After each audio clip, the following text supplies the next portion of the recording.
And that's it. Not necessary. We were thinking about adding a refuge. Get yourself some high quality. It's a salt that I've been using in the... Look at it. Those are twin flower pods. I find that it's just easy to see it. You get that beautiful waving, flowy act. Ta-da! Nice and neat. And then Zoanthid garden across the top. I'm going to turn off the flow in a second to really show you how nice they are. Oh my goodness. Reef fam, what's up? March here, Fragbox TV. I just have to do an update on this tank because it's looking fantastic. For 12 gallons, it's pretty cool. If you're looking for a Reef Casa aquarium and you are in England, Advanced Aquarium Consultancy, those lovely people down in Essex, I think Harlow in Essex. Is that in Essex? I don't know my geography. But anyways, they have just about all of these in stock. So if you're looking for one, maybe this 12 gallon right here, maybe this 14-year-old bulldog, they sell these too, I'm just kidding. This Laguna, the larger 24 gallon. I guess 24 gallons doesn't really tell you much. If you're in England or if you're in Europe, you guys use something called the liters. So that's 45 liters. And this one is 90. And there's a couple sizes in between. Okay, I want to start with that one because it's looking fantastic. This is my new display project in the store. The Laguna.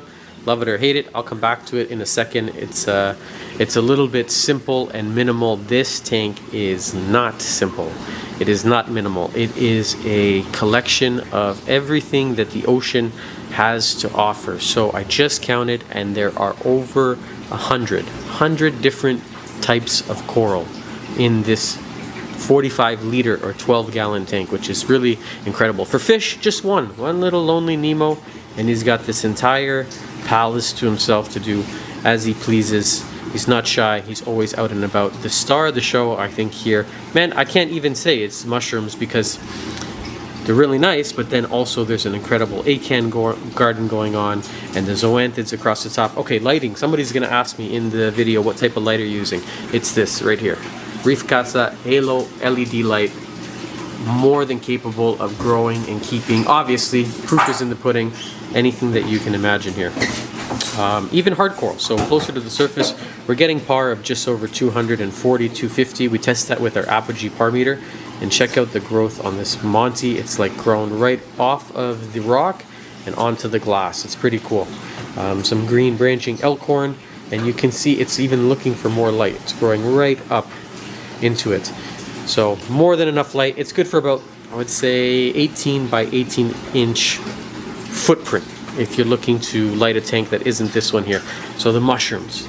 So this tank is taken care of by Kavina. If you know Kavina, that's here in the store, she's the caretaker. This is her creation, her baby, her love, and she is a mushroom fiend. She is a mushroom head. That's what we're going to call her. So anytime we get a new variety in the store, without even asking me, there's no permission involved. She just takes it, no matter the size, the color, the price, and then she just adds it to this beautiful arrangement. And it's a big mix. We have Discosomas, we have Rhodactis, we had Recordia. I'm not seeing it anymore, Florida Recordia, but everywhere you look, you know, it's almost hard for your eyes to focus because there's just so many different types. Never mind, I'm hiding right over here in the back. They've become quite rare in the hobby. That's really something I thought I would never say because they were so common, but it's what happens when ocean changes and corals bleach, things become rare. Right dead center, beautiful long tentacle Japanese toadstool. It almost looks like a torch coral, or I don't know, it doesn't really look like a leather because the tentacles get so freakishly long on it. And I thought it was so nice I had to keep one over here in my tank as well because it's just such a cool piece. You get that beautiful waving flowy action and really easy to keep, relatively easy to frag if you can get them to stick.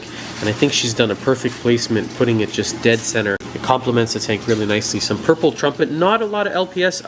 No, there is a lot of LPS, just not a lot of variety. It's really just this purple, classic purple and green trumpet. Why do I say classic? Because we've been keeping this in aquariums for a long time, like here in the shop, but also as far back as I remember. Like this is one of the first corals that I ever kept when I started in this hobby. And then we have acans. Those are really just the two types of LPS corals in here. And the acan garden's looking fantastic. It's really just a small tank of gardens. So we have acan garden, mushroom garden, and then Zoanthid garden across the top. I'm going to turn off the flow in a second to really show you how nice they are. And why that works is because they can all touch each other. So in a small tank like this, you want less aggressive corals. It wouldn't be advisable to go and throw in, let's say, you know, a torch or hammer coral, because it's really just going to take up. You can't do whatever you want, it's your tank, but I'm saying in here it's not really going to work because it's going to be large, aggressive, sweeping tentacles that are just going to decimate anything they touch if you put it here or put it here. So this is really easy coral, soft coral primarily. You know, 75% of it is soft, with the exception of, you know, this corner here and this corner here. These are all really easy. There's nothing to keeping these. You pop them in and that's it. You don't really have to feed them. You can. We do feed them coral curry here in the shop. Spot feed them with this. This is how you get the acans super plump. And then this as well for the acans coral cookies. If you try this, they're gonna love it. You can grab them on our site. You can get them on reefcasa.com. You can get them on fragbox.ca. And for the fish, my absolute favorite fish food. I think it's the best on the market. It's the only raw stuff. If you want your fish to love you, if you haven't tried it, look for Vitalis. It's made in the United Kingdom.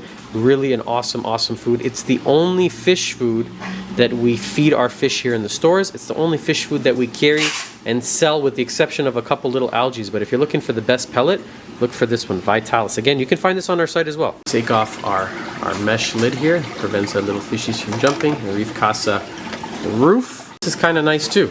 Reef Casa filtration cover, so it just lets you hide all the junk in the back. You don't want to see all the wires, the filter, the heater, anything you're running back there. Ta-da! Nice and neat. Developed by yours truly, just because I like things that are clean and aesthetically pleasing. Okay, I had to turn off the flow to really show you the Zoanthids.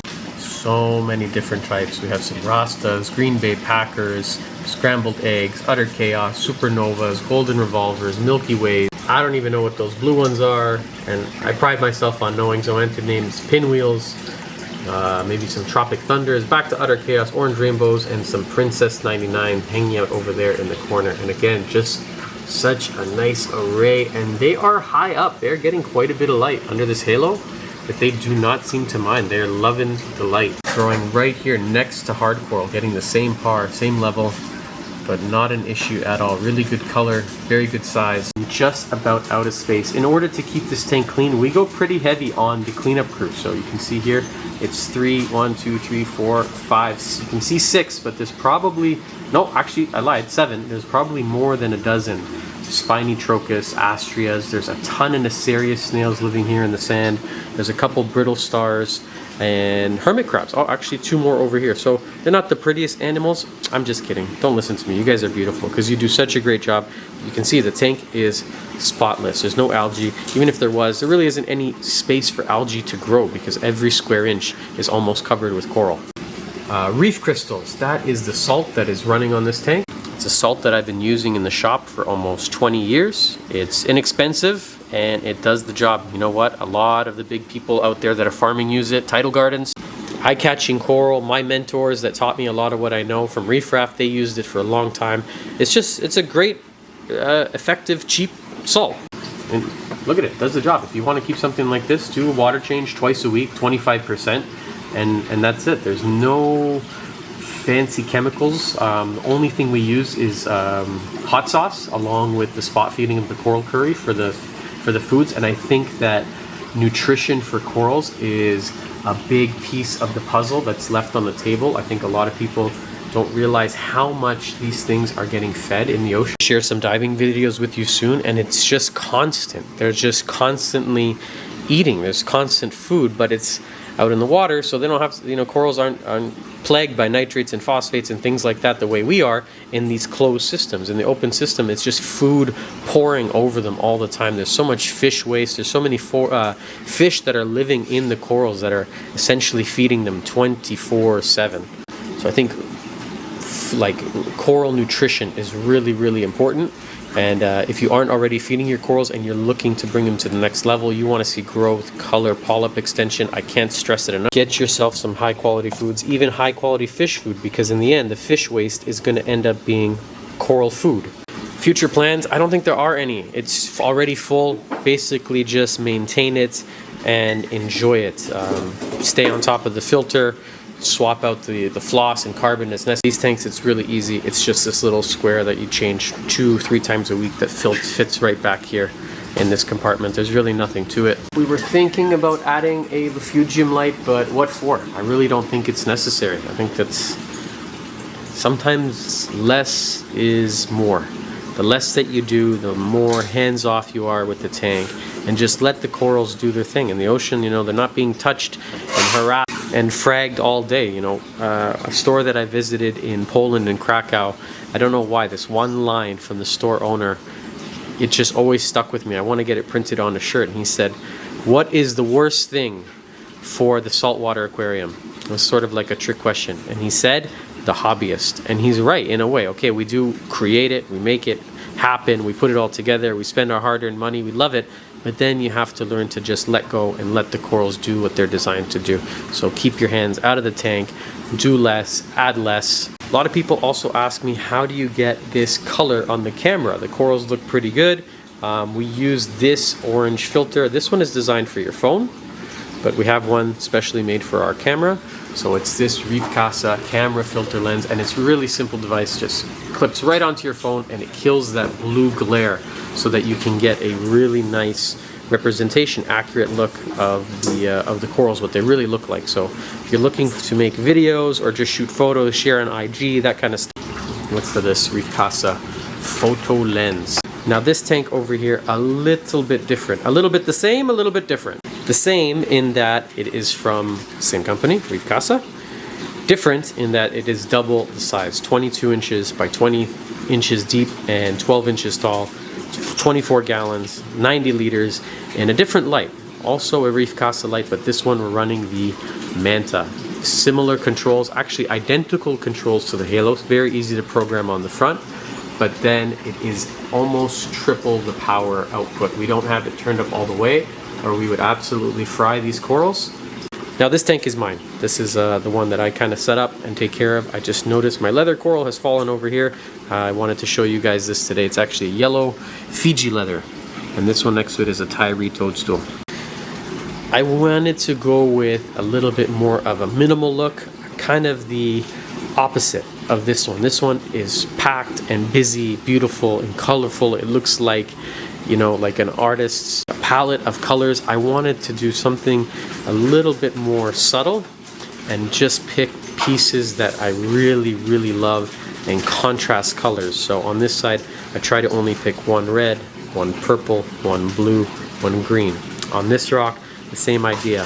One blue, one green, one yellow, and I need something else, maybe red or purple. In the back, I'm hiding a really funky leather that doesn't grow very fast, doesn't frag very well, and so you're not going to see too many of them here available at the shop, but I'm kind of hiding them back there. For fish, it's got a good collection of just smaller fish. My favorite one is this one right here. I'm so glad he's out and about. Out and about. It is our little goby. I think it's called an Eviota. I don't know why. He's just a little miracle of a fish. He's just so cute. This guy's always out and about too, never ever shy. And he eats pellet food. So he's actually eating the same Vitalis pellet food that I was showing you earlier. We got him eating that. He'll eat pods as well, but he's got no problem with that Vitalis food. Mushroom coral that I picked up in Indonesia recently. I was there 3 weeks ago, and I found this large, almost like a carpet mushroom, species of Rhodactis, but I had to keep it. This is actually a blue leather coral. People keep asking me for frags. I keep making them and they do not survive. They melt. So this is, I think, just one piece that just has to remain the way he is. Twin flower pots, kind of like a red one off to the left and then a purple one.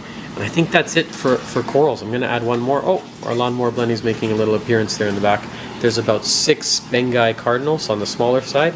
But I just want to keep it simple, minimal. I like when the sand bed has no corals on it. I don't know why. It's just a personal preference of mine.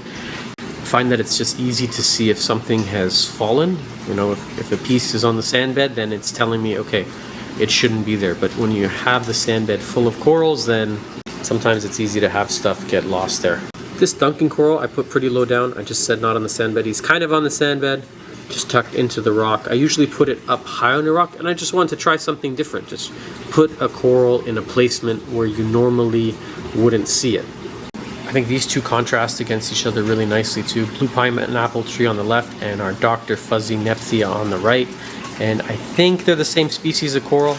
I'm not 100% sure, but different colors. And I just like to have two kind of showcase against each other because they create, you know, nice vertical like height and to the tank, but at the same time adding two different colors. And that's it. Do you guys have a favorite tank? Maybe comment below. Thank you for watching all the way to the end. Is it March's Laguna 24 gallon, or is it Kavina's jam-packed, amazing 12 gallon? Hope you enjoyed the video. If you're looking for anything that I talked about today, you can always find it. Dog! Not necessary. We're almost done. Come on, puppy. On reefcasa.com. That's it, guys. Thanks for watching this episode, and hope to see you back here on the next one of Fragbox TV. Can you shut up, doggy?